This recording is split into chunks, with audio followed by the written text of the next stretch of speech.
এবারের পহেলা বৈশাখের বর্ষবরণ আনন্দ শোভাযাত্রা পাচ্ছে ভিন্ন মাত্রা।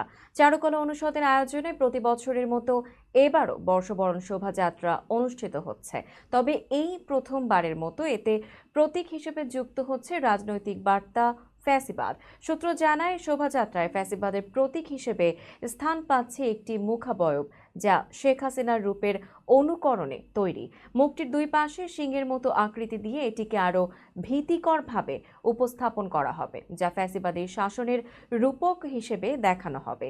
এছাড়া জুলাই বিপ্লব, যা বর্তমান প্রেক্ষাপটে এক গুরুত্বপূর্ণ রাজনৈতিক বাক পরিবর্তনের প্রতীক, তার প্রতিফলনও দেখা যাবে শোভাযাত্রায়। মুগ্ধর পানি লাগবে বোতলের 15 ফুট উচ্চতার একটি প্রতীকী ভাস্কর্য শোভাযাত্রায় থাকবে, যার ভেতরে থাকবে অসংখ্য ছোট পানির বোতল। এই প্রতীকটি শহীদদের স্মৃতিচারণায় তৈরি করা হয়েছে বলে আয়োজক সূত্রে জানা গেছে। এবারই প্রথম জুলাই বিপ্লবের পর উদযাপিত হচ্ছে বাংলা নববর্ষ। ফলে পুরো শোভাযাত্রায় ফুটে উঠবে গণজাগরণ, বিক্ষোভ এবং প্রতিরোধের চেতনা। প্রথমে মঙ্গল শোভাযাত্রার নাম পরিবর্তন নিয়ে ধোঁয়াশা থাকলেও ঢাকা বিশ্ববিদ্যালয়ের উপাচার্য অধ্যাপক নিয়াজ আহমেদ খানের সভাপতিত্বে অনুষ্ঠিত সভায় নাম পরিবর্তনের বিষয়টি নিশ্চিত করা হয়। এখন থেকে এই শোভাযাত্রার নাম হবে বর্ষবরণ আনন্দ শোভাযাত্রা।